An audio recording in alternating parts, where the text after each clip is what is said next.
Good morning, everyone, and welcome to the Institute for Government. My name's Hannah White. I'm the director of the IFG, and a very big welcome to everyone who's here in the room and everyone joining us online for this Institute for Government event with the Secretary of State for Defence, John Healy.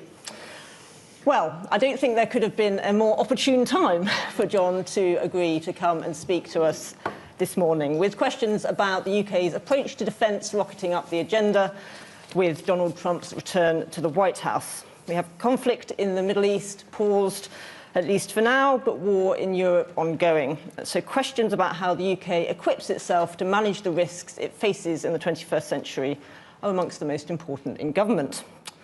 I'm delighted that John's going to make a few brief remarks this morning, and then I'm going to follow up with some questions myself before opening up to the floor. Just to say, this event is going to run for 45 minutes rather than the advertised 60. I'm sure you'll appreciate that John has quite a lot of other people he needs to go and talk to. So I'm sure no one will be offended by that. But I'm going to hand over. I thought we were doing 30, actually. Good morning, everyone.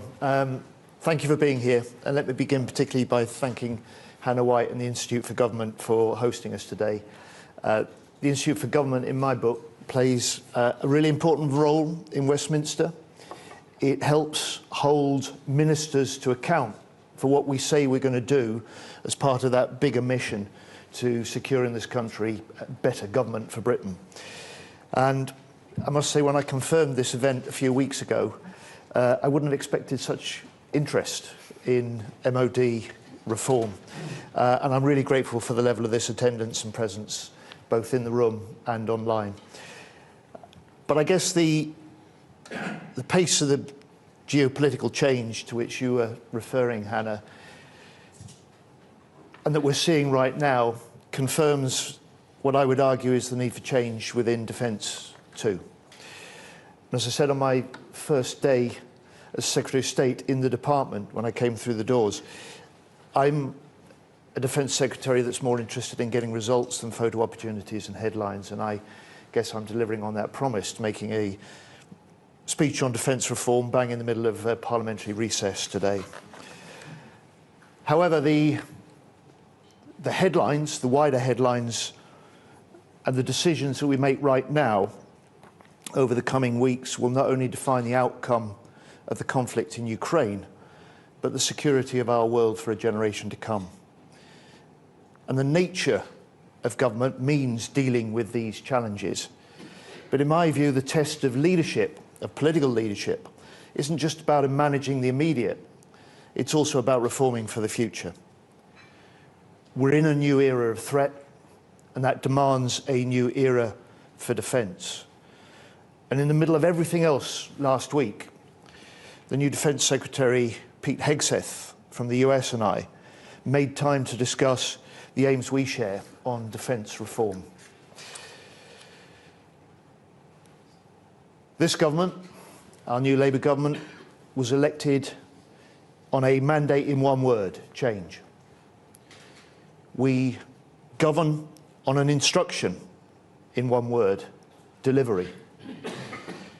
And as a new government, we're delivering for defence over these first 7 months. We've stepped up and speeded up support for Ukraine. We've increased defence spending this year by nearly £3 billion, and will set a path to spending 2.5% of GDP in the spring. We've launched a new defence industrial strategy. We've secured a deal to buy back 36,000 military homes to improve conditions for personnel and get better value for the taxpayer. We've given the men and women of our armed forces the biggest pay increase for more than 20 years. We signed the landmark Trinity House Agreement with Germany, and we've already progressed the Armed Forces Commissioner Bill through the House of Commons to give a strong independent voice to improve service life. And we have in the MOD two major change programmes, both launched within the first month of government. One, the Strategic Defence Review. Two, our Defence Reform Programme. Each is essential for the other. The Defence Review will reinforce the imperative for defence reform.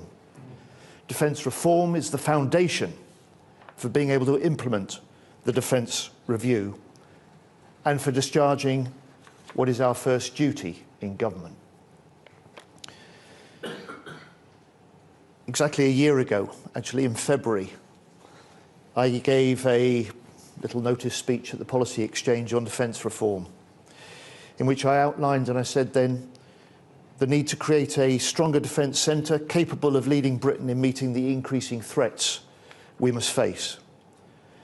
And in a little noticed section of the Labour Party manifesto at the July election, we pledged specific reforms and said, strengthening our defences requires stronger leadership, clearer accountability, faster delivery, less waste and better value for money.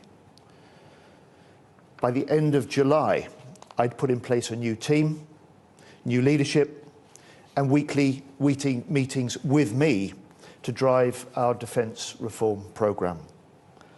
And today I wanted to offer an update on where we've got to and where we are going in the months ahead.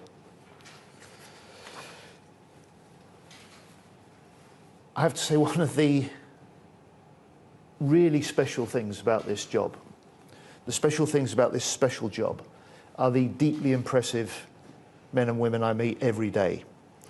From the submariners coming home from weeks undersea to the Clyde, to apprentices on Derby's nuclear reactor production lines, to the NATO HQ team with people in the MOD building that last week pulled together the Ukraine Defence Contact Group meeting of 46 nations in the room at 1 week's notice.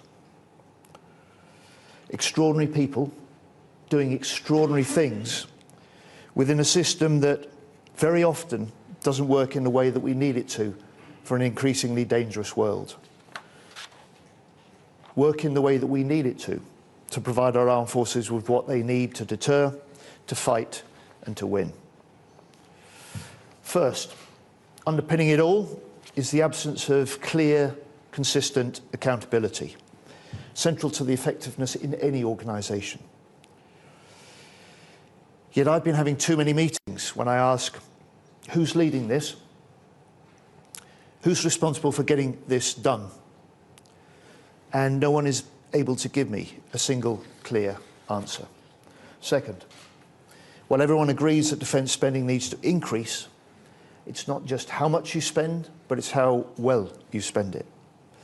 And we're simply not securing the value for money our armed forces or our economy needs from every defence pound.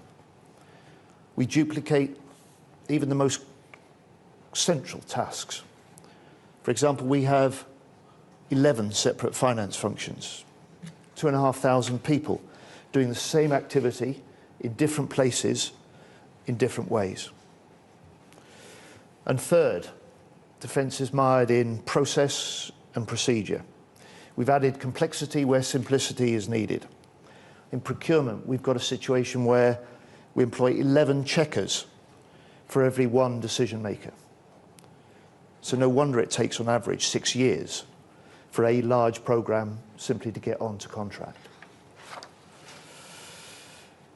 So today I'm here to declare that investment in defence will be matched by reform. First, we're introducing clear points of accountability at every level within UK defence, starting at the top with 4 new senior leaders.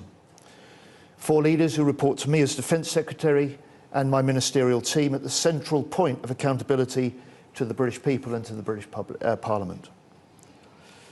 The Chief of the Defence Staff, who for the first time since this role was created, now commands the service chiefs, who will be the head of a newly established military strategic headquarters responsible for force design and war planning across our integrated force. The Permanent Secretary, our Principal Accounting Officer, who will run a leaner, more agile Department of State, with more policy muscle to lead arguments across Whitehall and with allies. We'll revamp the senior roles to elevate those into policy makers with broad portfolios and powerful mandates.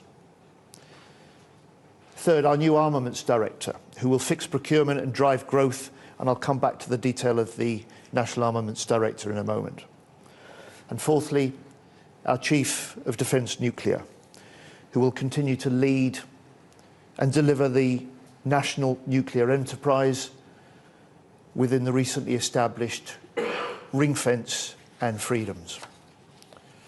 This new quad will lead a defence which is more concentrated on warfighting readiness and on deterrence. They'll shift the approach as an organisation which too often has been obsessed with process to one focused on outcomes, in which information flows quickly, accountabilities are clear, and results are demanded. And this new quad will be up and running from the 31st of March. And on finance, we'll match our new accountabilities with a department that manages money better, to secure better value for money for the taxpayer, better outcomes for the armed forces. And many recent failings, I think, can be traced back to the Conservative defence reforms known as the Levine reforms introduced in 2012. They produced too much duplication, too much waste, a system where only 2 out of 49 major defence projects are now on time and on budget. I'm ending Levine, and instead of the 10 current top-line budget holders, there will be 4 new budget holders, 1 for each of this new quad. We'll introduce 3 new centrally determined financial budgets, each with ministerial oversight: readiness, operations, investment. The new readiness budget will hold the chiefs of the services to account for how they run their day-to-day spending. This will be done by the Chief of Defence Staff through our new military strategic headquarters. The military strategic headquarters will be responsible for the new operations budget, unencumbered by the excess bureaucracy and the lack of clarity that characterises the way that defence is organised now. And ministers will direct those priorities. And then finally, our new National Armaments Director will run the single new investment budget, bringing together 8 separate procurement budgets across the organisation into one. This will help cut waste, reduce duplication. It'll help ensure that we are buying better what our frontline forces need. And in turn, the NAD will acquire only the capabilities which are affordable within the budgets set by ministers. These budgets, as with the Quad, will have initial operating capacity from the end of next month, 31st of March. And our new National Armaments Director will fundamentally change how defence works to partner with industry and how defence becomes the engine for driving economic growth. So sitting alongside the Permanent Secretary and the Chief of Defence Staff, they'll execute a £20 billion plus budget to build and sustain our national arms arsenal. Because at this time, we must rearm Britain.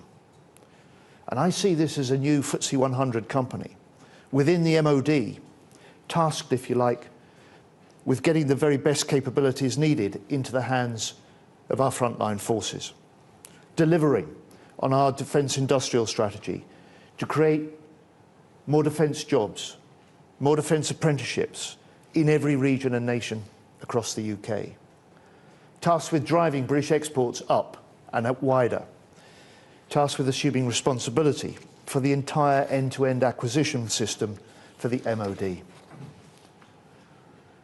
They will save the taxpayer at least £10 billion over the next decade, savings that we will reinvest directly into Britain's defence. Our interim NAD will be in post by the end of next month. Recruitment for the permanent candidate is already underway. And so in conclusion, the world is changing, defence is changing. Our reform programme represents the biggest shake-up of UK defence for over 50 years. And let me say this. This is a government whose commitment to defence is unshakable. It's the foundation for our plan for change, for the delivery of our government's missions. We will match sustained investment with serious reform. It'll mean growing the economy. It'll mean a more muscular defence for a more dangerous world. It will mean Britain, which is secure at home and strong abroad. Thank you. Do you want me to take the questions up here or down there? Yeah, that's okay. Thank you very much. And there's a lot there that chimes with many areas of the Institute's research around procurement, around the importance of clear accountability, incentives and so on. So really good to hear that, and also good to see a clear plan developed in opposition coming to fruition with early action in government. I'm just going to start with a few questions myself, if that's okay, and then we'll go to the floor. So you talked about the excellence of the individuals who you've been working with, but there's a clear sense of frustration which comes through from your remarks about and a sense of the need for change at the MOD. Is it simply the case that you've entered a department which is just sort of too flat-footed to deliver the sort of change you want to see? And I guess my question is, you're not the first Secretary of State for Defence who's wanted to reform the MOD. What's going to be different this time around? I mean, I've been certainly, as you say, I and Keir Starmer had recognised the requirement for defence reform early. We had come into government with a plan. What I've been struck by is how responsive defence is to direction and decision, how wide the appetite for change within defence is. And that's at every level.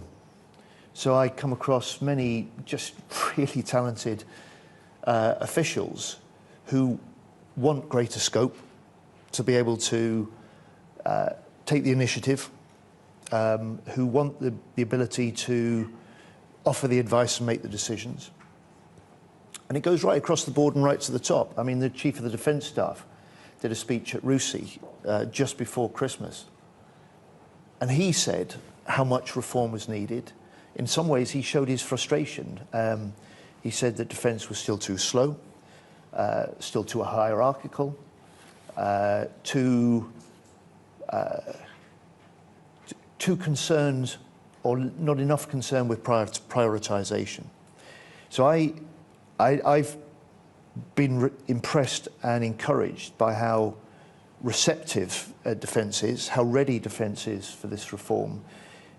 But I'm under no illusion that in the end this will only happen if I continue for the whole of the time that I am privileged to be in this post, for me to make this one of my first priorities as Defence Secretary. And I do it not because I want to spend my time doing this. There aren't any bonus points in politics for administrative and managerial reform, but I want the results. I want defence to be stronger. I want us to be more influential.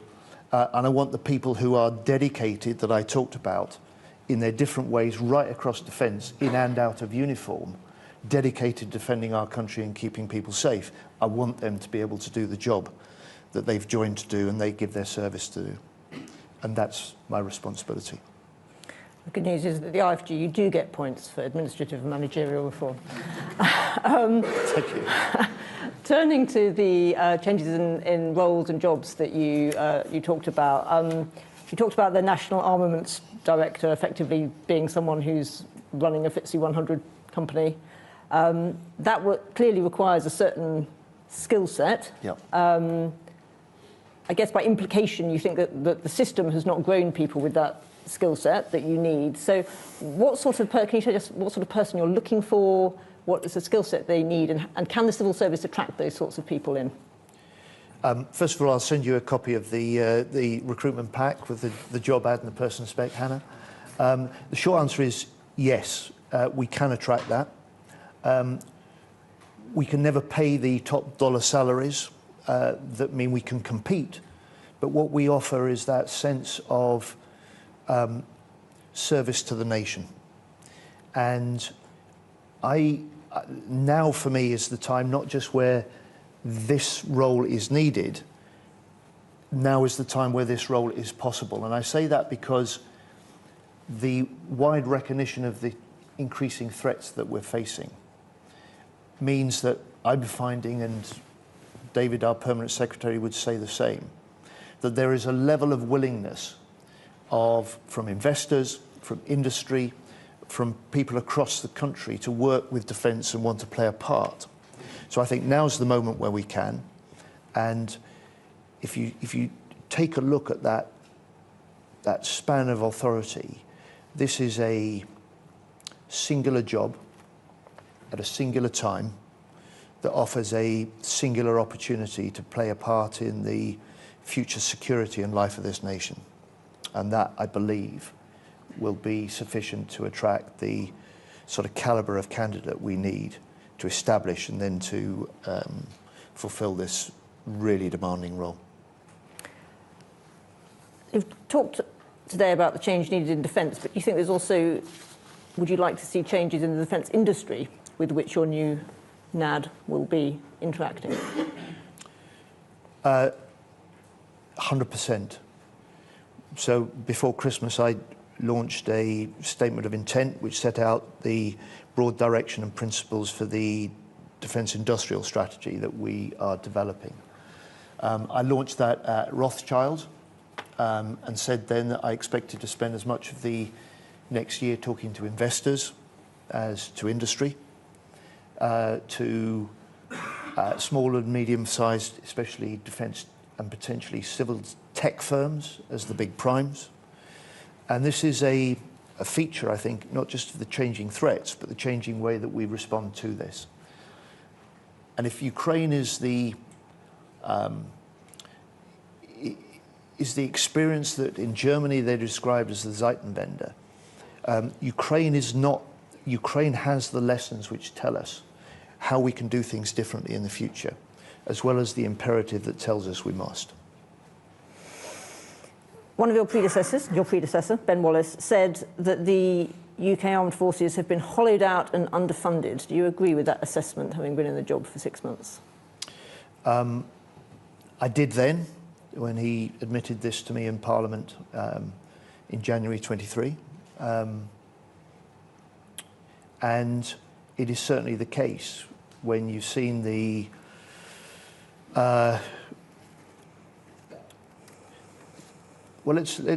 Ben Wallace's government came in 2010. The first thing they did in that first year was cut $2 billion from the defence budget. Over those first 5 years, George Osborne, as the Chancellor, reduced in real terms defence's budget by just under 19%. That's a very deep cut in defence, and the consequences are long-lasting. In 2010, when we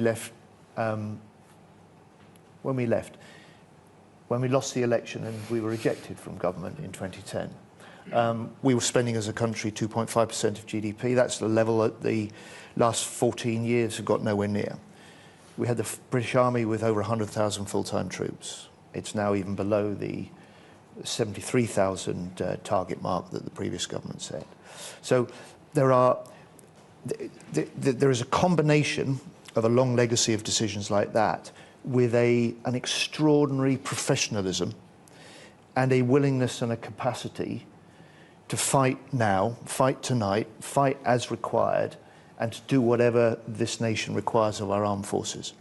And it's that extraordinary combination which is my responsibility as Defence Secretary now to lead. So there's been a lot of speculation about the timetable for getting to 2.5%, and you talked about, obviously, that's going to be considered as part of the, set out as part of the spending review in the spring. But is the question also on the table of whether 2.5% is the right level to be aiming at? Well, we've got a. First of all, in a way, what we're facing now is a vindication of the assessment and decisions we took as a party in opposition and put into our manifesto in government. A unique commitment to raising defence spending to levels we've not seen for 15 years. We've already made a start on that in the first budget, so this year the defence budget will be nearly £3 billion bigger than it was last year. And beyond that, we've said clearly, I've said it, Prime Minister said it, the Chancellor said it, is we will set that path to 2.5%, and we'll set that in the spring. Okay. Taking a step back from the UK and our various spending and capabilities, you were at the Munich Security Conference. Did the US interventions there change your assessment of the state of European security? No. What the discussions and with the US Defence Secretary Pete Hegseth, what the debate within the Ukraine Defence Contact Group that Britain for the first time convened and I chaired, confirmed what I've been arguing, and I think what European nations have been recognising and actually been doing for some time, which is we know as European nations we need to step up on European security, on defence spending and on Ukraine. Especially over the last year, we've been doing just that. What Pete Hegseth accelerated was that recognition that we're stepping up, but we must go further. And what was so strong in the middle of the, let's say, the reaction to the strength of his messages, the content of his messages was not new. And what was so striking was the recognition and agreement by the European nations at that meeting and in the discussions that I chaired, that recognising we've been stepping up, but recognising and making the commitment that we must do more, and we will. And that, I think you've seen repeated and reinforced overnight by the Prime Minister in the statements he made in Paris. Thanks. Okay, well, I'm going to take some questions from the floor now. We have a roving mic. I guess this lady here in the front row. Thank you. Is it working? Yes, yeah. it is. Larissa Brown from The Times. Secretary of State, I'm just wondering what you think the minimum credible force is that the UK could send to Ukraine for a peacekeeping force. And are you confident that you would have enough protection for those troops, or what would you need from the US to guarantee that security? Thank you. Just read them one at a time, sure. You don't want to ask about defence reform?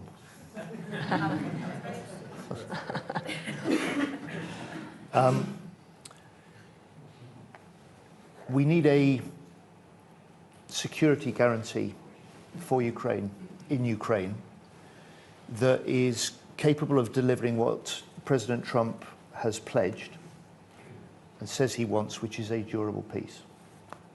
That requires an end to the Russian attack and no repeat of that in the future. The European countries have to play a leading part in that guarantee, but require a backstop from the US, because in the end, it is only the US that can provide the deterrence to Putin that will prevent him attacking again. And the detail of that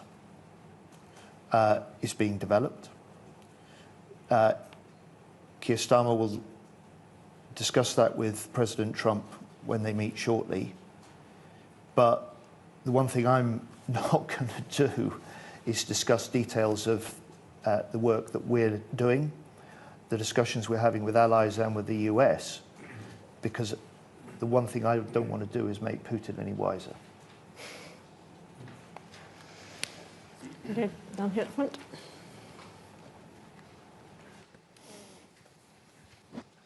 Thank you. Dominic Nichols from The Telegraph. Minister, if you listen to the signal, not the noise from Munich and Ramstein, the Americans were saying they'll do China, they expect Europe to do Europe. Why is it still a priority that we tilt to the Indo-Pacific and not Euro-Atlantic security? And on the numbers, you say you're going to make £10 billion savings in the next decade to reinvest in defence. That's great, because Meg Hillier, your colleague, says the black hole is at least £7 billion. So are you going to fill that black hole completely, or will some of the programmes contributing to the black hole going to be cut? Thank you. No, the savings, Dominic, that I say that as a minimum over a decade we can secure by this new approach to procurement will all be recycled into defence. That won't be the only source of what we put into defence in order to meet the threats that we face.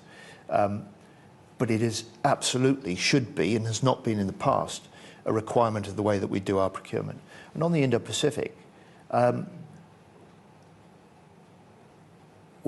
argued, I think probably since I first got this job 4 years ago, that we've gone in, we've declared, and we are a nation that has made the commitment to NATO first. A recognition that the European nations within NATO need to do more of the heavy lifting, and that the European nations in NATO need some of the NATO first and first in NATO leadership that the UK can provide. That's what we set out to do. On the Indo-Pacific, the previous government, when they did their second integrated review, confirmed that the Indo-Pacific tilt had been delivered.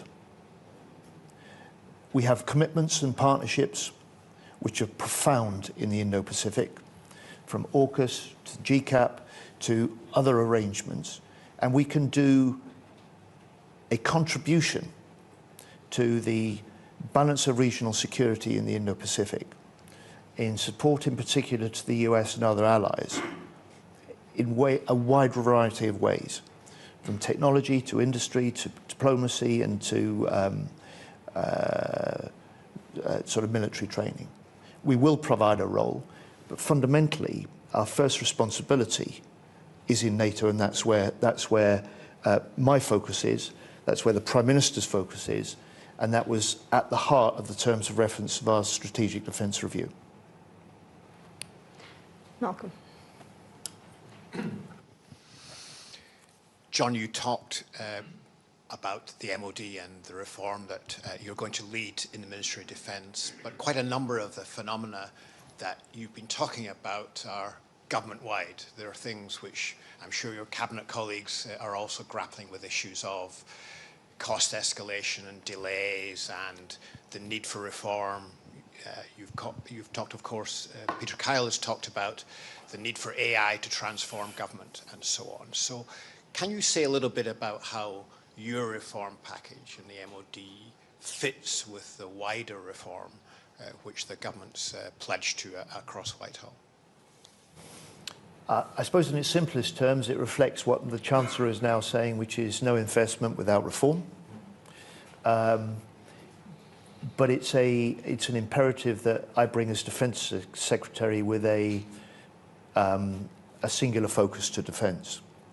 And I said in the remarks that I made earlier on, this is not a change for change's sake programme. This is because it is required, in my view, for us more effectively to meet the challenges of the times. It's required, in my view, in order to give us the foundation for implementing the Strategic Defence Review. And by the same token, I expect to see the Defence Review reinforcing the imperative and the direction of defence reform. Minister John Paul Rathbone, Financial Times, about the National Armaments Director and the kind of person you're looking for. On the spectrum of possible recruits, are you looking for someone like, say, Elon Musk, who's going to drive efficiency through the MOD as well as launch Starlink, or someone like Kate Bingham, or a civil servant? And second of all, when are you going to publish the job advert? Because although you've said it would be published, it has not been published yet, despite the urgency of the post. I'm looking for the very top talent that we can attract. They're Their job is very clearly not the internal reform of the Department of State. That's the Permanent Secretary's job. And in terms of the recruitment process has already started. It's in the hands of the Civil Service Commissioners, so it's independently driven. And that is, for now, the answer to your question about the ad. The gentleman there. Edward Stringer, Senior Fellow, Policy Exchange. Secretary of State, you've been very clear from a year ago, as you said, about your plans for reform. You hit the ground running, and I think it's fair to say the change programme hasn't been plain sailing to deliver, and you're going to go live at the end of March. At that point, the NAD is going to have to create and change the cultural mindset of a whole range of industry, from global primes through to national champions down to SMEs. As you look back over the change from the last 7 or 8 months internally, what do you think needs to be put in place so that the NAD can drive that external cultural change that we're going to need to see to deliver all the benefits that you're looking for? I don't know of any big change programme that hasn't been complicated. And I don't know of any big organisational change programme that it can ever be said to be completed. So I expect this to be a feature of my role for the entire time that I'm in this position. Quite simply, I think if, in answer to you, what needs to be put in place, it is the singular accountability and authority that this new National Armaments Director position will have, the singular control over investment, and the particular contribution that it makes to the very top-level balance of investment decisions. And I think that combination with the definition of new relationship and partnership with business, not just the major primes, I think will start to create the ability to deliver better, get better value for money, be able to do what we need for our frontline forces more quickly. And I mentioned earlier on, when I launched what we described as a statement of intent, the principles and direction for a new defence industrial strategy before Christmas. On that day, for the first time, we brought into the Ministry of Defence a range of senior business and industry leaders into a wargaming exercise for the first time. So in other words, not bringing them in to say, look, here's a multiple specification for this next contract that we require, but here's what we think we're facing. Actually, not just what do you think the capabilities you can deliver to help us with this. Here's what we're facing. Here in a, if you like, a dynamic way, is how things might change. So we're looking for your contribution and your role in future. Now that is a fundamentally different relationship that we're starting to establish. And in many ways, it's a recognition, I think, from one of the major lessons that Ukraine has reminded us, which is that a nation's armed forces are only as strong as the industry that stands behind them. And we've allowed ourselves to forget that, overlook that. We can't do that any longer. And it'll be the National Armaments Director's job to help put that in place. Okay, I'm afraid we're going to have to draw this to a close. I'm going to use Chair's prerogative to ask you one final question from the IFG. Whenever we get ministers on the stage, we always like to ask them to reflect a little bit. I'm interested, obviously you have previous experience of having been a minister. In your reflections on the last, I'm interested in your reflections on the last 6 months, how the experience has been. If you had your time again, would you prepare any differently, or do you think it's all gone exactly as you had anticipated?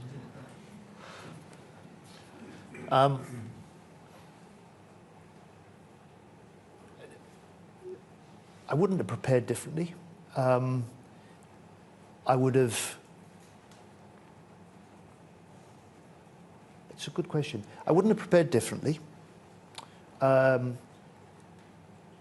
would have been better prepared for the extraordinary talent that I'd never seen a glimpse of, because one of the odd features of the British system is that if you're in government, you have access to everything. If you're in opposition, you have access to nothing. People often assume that if you're Shadow Defence Secretary, you get privileged briefings and you know what's going on. Not the case.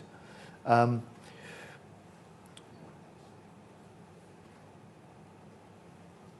one thing I would like to have seen differently would be Putin recognising that he can end this war and pull back, and so we weren't faced with the huge challenge we have in playing our part in helping lead the defence of Ukraine, and doing so because they're fighting and they're the front line of defending the UK as well. That's the one thing, if you're offering me a magic wand.